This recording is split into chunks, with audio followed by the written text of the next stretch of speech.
Thank you very much, Vittorio. I start my presentation with a few stylized facts characterizing the present epoch. First, the political system has not been able so far to modify in a significant way the financial institutions responsible of the present crisis. Under these conditions, there is no guarantee that in the next 15-20 years, another bank and financial crisis will not occur. In his latest book, published a few years ago, Alan Greenspan, president of the US Fed, has written, I quote, "Our highest priority going forward is to fix our broken political system. Short of that, there is no viable long-term solution to our badly warped economy," unquote. A second stylized fact has to do with the fact that the economic machinery continues to operate in an intolerable, unfair way. Inequality has become endogenous to the system, and this generates not only economic costs, but above all, social and human cost. I will not insist on that because the other day both Stiglitz and Juan Lach have presented their paper on that. A third fact is that the scaffolding of present-day market system tends to erode some of the values that sustain our civilization. Indeed, the Schumpeterian process of creative destruction applies not only to firms and to inputs of production, but also to the very values that gave rise to market capitalism in the first place. In particular, the present market system tends to empower the strong over the weak and to make people believe that greed or avarice is the appropriate way of incentivizing economic agents and achieve the best results. Fourth, I think this point deserves further consideration. Friedrich Hayek's The Road to Serfdom had an enormous impact on the evolution of the spirit of the times as far as economic thinking was concerned, especially on Milton Friedman's thinking. Through his two books, Capitalism and Freedom, 62, and Free to Choose, 80, the founder of the Chicago School of Economics amplified Hayek's impact. The efforts of these two Nobel laureates culminated in Mrs. Thatcher and Reagan's determination to roll back the state at the end of the 70s. The result was a concentration of power in the hands of an elite that was never seen before. The accumulation of great fortunes undermined the political system not only through lobbying and campaign contributions, but also through discouraging people from voting, as we were saying earlier this morning. Now, the general point is that the concentration of riches enables the elite not only to engage in conspicuous consumption that make the rest of the population feel inferior, but also enables them to buy consensus in political terms. That defines another road to serfdom. Hayek's mind was closed to the possibility that there were multiple threats to individual freedoms. He feared exclusive state power and failed to see that any concentration of power can become a serious threat. He believed that as soon as one abandons laissez-faire, one is on the slippery slope and there is no stopping. Yet, there is an alternative to both extremes, as I will indicate shortly. A fifth stylized fact, which is a consequence of the above, is that global capitalism, as a model of social order, has increasingly taken the characteristics of a religion, since it posits an overarching goal for human life and seeks to pursue it on the basis of a specific concept of human being. One is reminded of the prophetic short essay by the philosopher Walter Benjamin, published in 1921, Capitalism as a Religion was the title, where Benjamin clarifies that capitalism serves to satisfy the same worries, anguish, and disquiet formerly answered by religion. And today, the masking of the ideological nature of global capitalism takes place in two different ways. This is the point on which Pope Francis keeps on insisting in any occasion. On the one hand, decisions with moral content are presented in technical terms. For instance, human rights have to be limited for the sake of efficiency, and efficiency is a technical term. On the other hand, technical arguments are rendered as genuine moral alternative. When we talk about market versus state alternative, is presented as if it were an ideological question, when, on the other hand, it's a technical question. Finally, there is, as a sixth novel fact, climate change and environmental degradation. Again, I will not speak long on that because exactly in this place 2 months ago there was a major workshop between the two academies organized by Partha Dasgupta, and we are aware of the environmental degradation. And finally, market capitalism is change incarnate. Yet, for all its fixation with change, the economic discipline to which I belong still lacks a full-fledged theory explaining how a traditional society plagued with endemic poverty could evolve towards an advanced economy. We know how to compare different economic systems, and we also know which factors are strategically important for progress. This is called comparative statistics in economic analysis. Yet, a full knowledge of how to enhance the transition is the key word, of a given society from an old to a new social equilibrium is still missing. And this is a real paradox of capitalism intellectual life, which is still searching for a plausible and rigorous explanation of the rise and decline of market economies. How it happens that the market in certain historical periods becomes the dominant system of exchange and allocation of both outputs and factor production, and how it manages to supersede the non-market systems, such as those offered by the state, association, corporation, monopoly system. In other words, we still lack what is called traverse analysis. Economists are unable to indicate the cost of transitions. They compare the old equilibrium with the new without consideration. Now,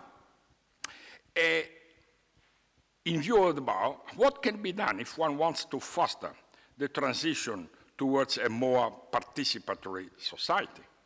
The squalor that comes from many tragic events and cases of destitutions leads us to identify it with the litmus test of the seriousness of our declarations. To include means sharing, participating. It entails moving from being a stranger and misfit to be an active subject, from a subject to a sovereign citizen. It should be noticed that the term inclusion expressed the common thread that binds all the reflections and admonitions of the popes from Paul VI to Pope Francis. If we read their document, we will notice that this specific point. Now, the proposal that is here in this paper advanced draws on the grand tradition of the civil economy, whose intellectual roots go back to humanism, the 15th century, even though it is the 18th century, the century of enlightenment, when the civil economy paradigm flourished and started. Let me only remind that the first chair of economics in the world was established by the University of Naples in 1753. So economics as a discipline was born not in Scotland, because Adam Smith was professor of moral philosophy. The first economic professor was Antonio Genovesi in the University of Naples. The civil economy paradigm teaches that market trade is not merely impersonal exchange, but also an exercise in civil virtues. Indeed, underpinned by bourgeois empirical evidence, market exchange can build social solidarity when buyers and sellers recognize and embrace the moral underpinnings of mutually beneficial trade.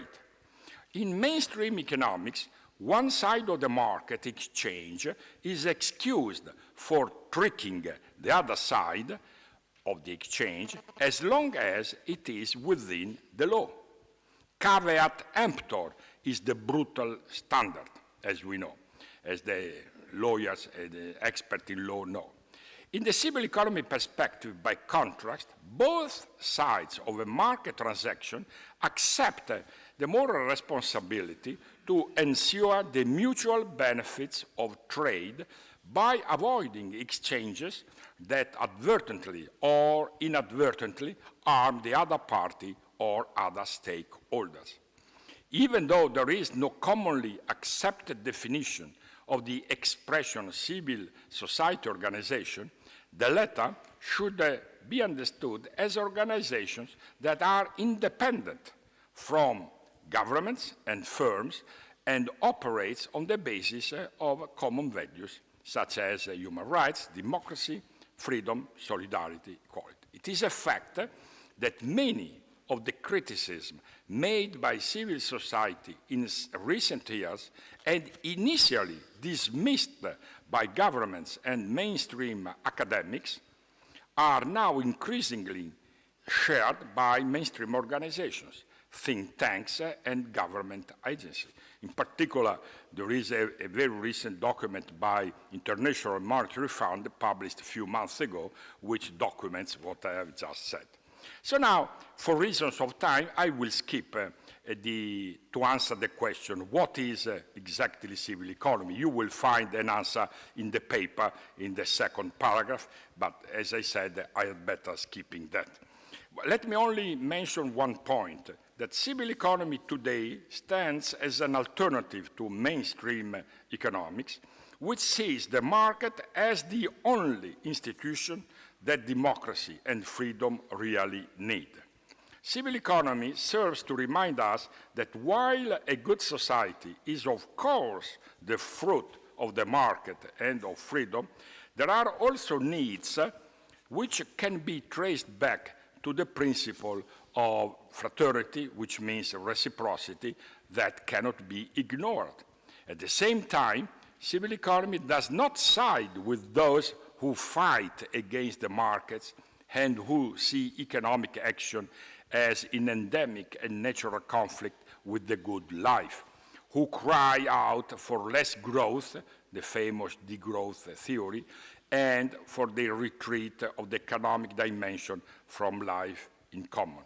Rather, the civil economy approach proposes a multifaceted humanism in which the market is neither resisted nor controlled, but considered as a moment of the public sphere, which, when conceived and experienced as a place open also to the principles of reciprocity and gratuitousness, can build the civitas. Let me remind that according to Cicero, civitas was the city of souls, whereas urbs, in Latin, was considered the city of stones. That is the difference between the city and civitas and urbs. Now, in which concrete areas of social life the adoption of the civil economy paradigm exhibits its full silence? I indicate only three for reasons of time. A first one has to do with the new way to conceptualize the implementation of welfare policies in present-day societies. Granted that everybody accepts that a welfare system should be based upon universalistic principles, the question that naturally arises is how to design a universalistic welfare system without falling into the trap of assistantialism. In other words, is it possible to conjugate solidarity and subsidiarity in a credible and sustainable way? The affirmative answer is to be sought in the crisis of the following consideration. The constituent elements of the state's intervention in a universalistic welfare system includes three main duties. The definition of a set of social services that are guaranteed to all. Second, the fixing of the rules of access for those services and therefore rules for the redistribution that is necessary for assuring that all citizens can effectively benefit from them. Third, the exercise of forms of control on the effective allocation of the services to people. These are the three specific functions of the state as regulator. The task of directly producing the services or managing their allocation is not a constituent of the state's task.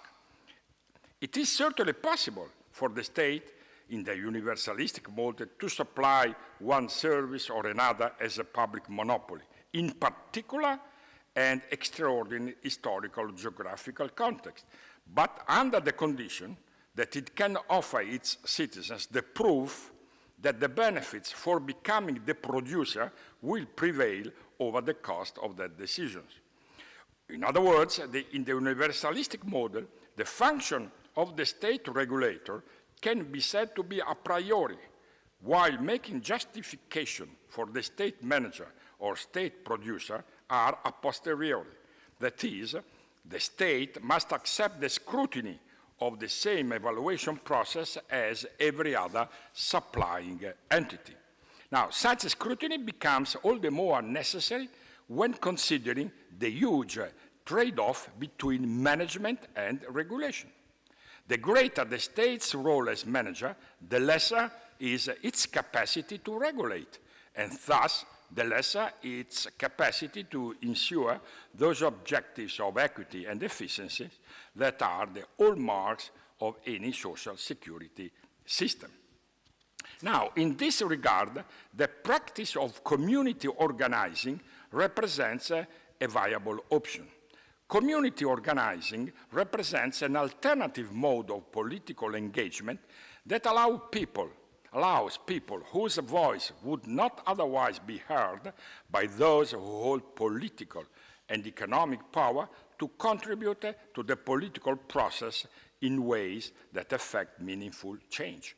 Paul VI in the Populorum Progressio encouraged to work towards allowing people to become, I quote, artisans of their own destiny and getting involved in forms of grassroots and economic democracy.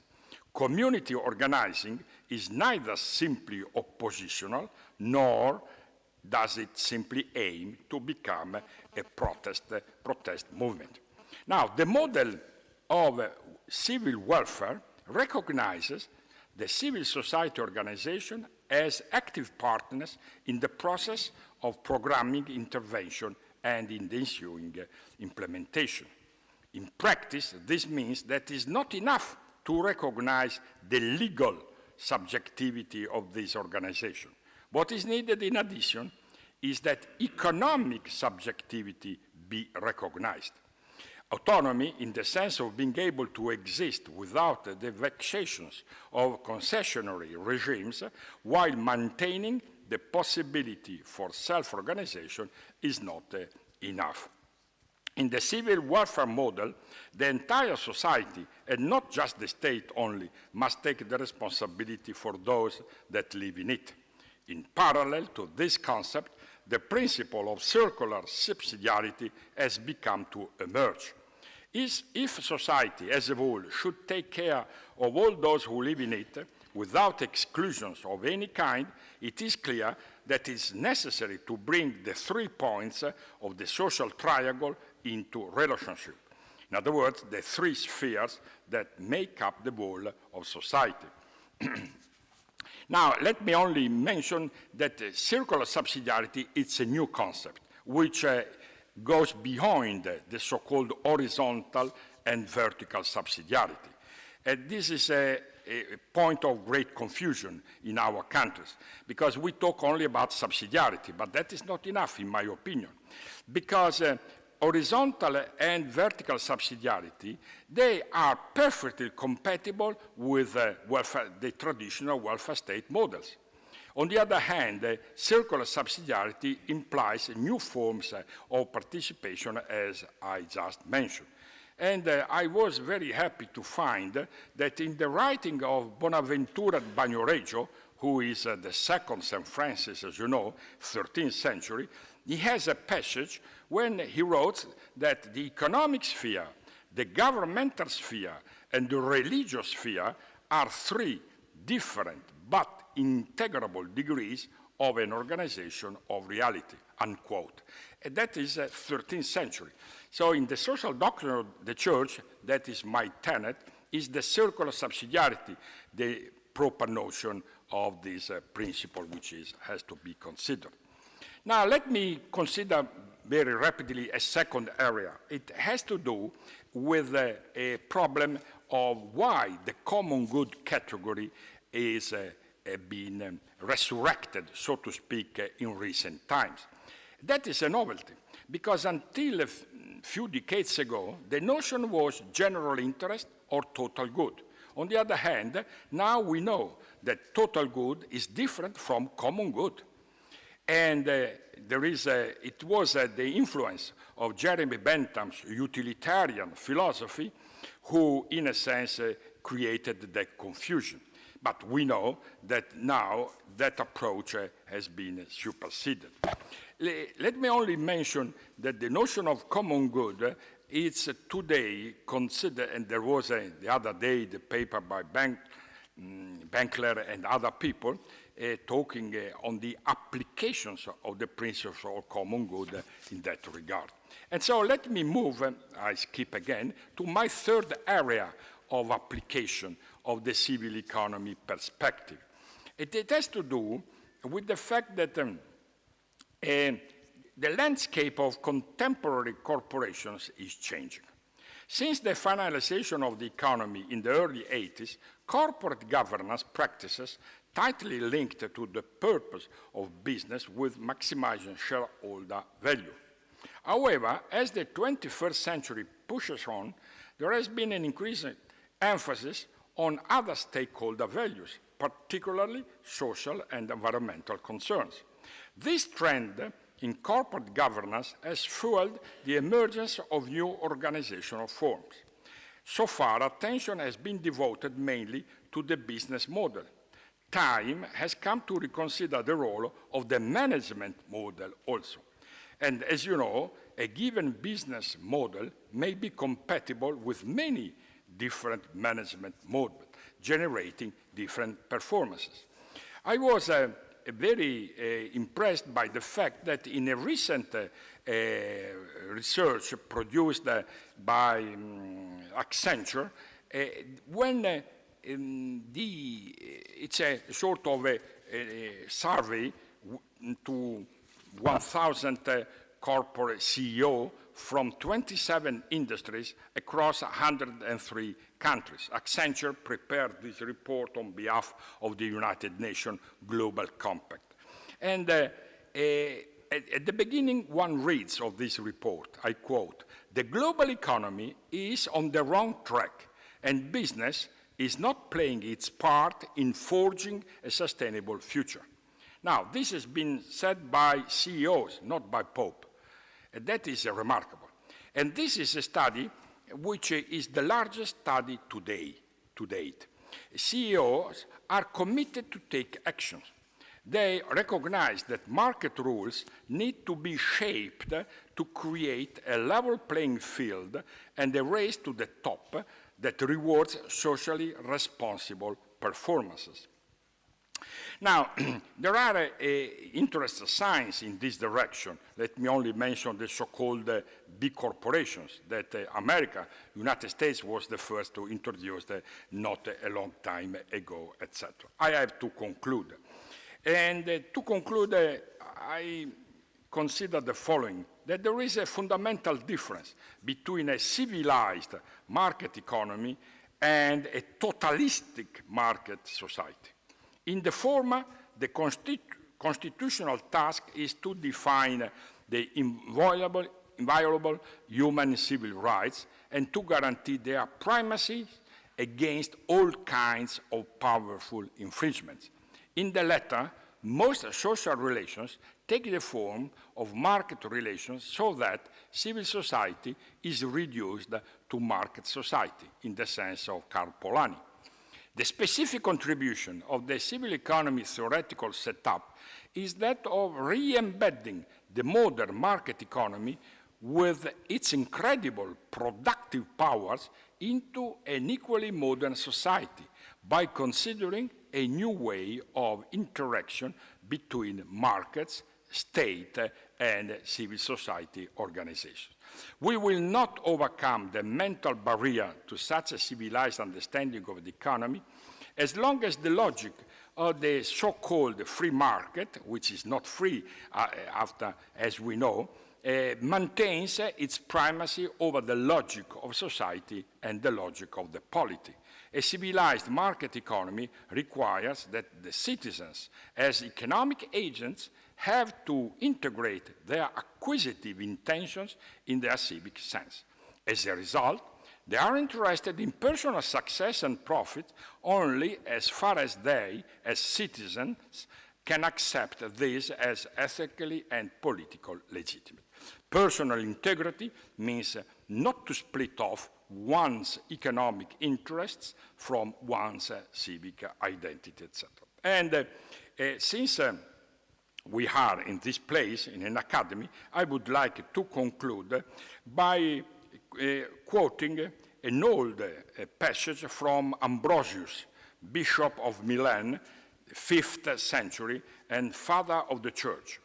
Now, Ambrosius once observed that authentic culture is always the result of two movements, nova semper quaerere, parta custodire, which means always try to look for new things while keeping what you have inherited from tradition. In other words, authentic culture is the result of putting together the wings with the roots, since if it is true that the wings without roots bring to adventurism, it is also true that roots without wings degenerate into conservatism. Thank you very much.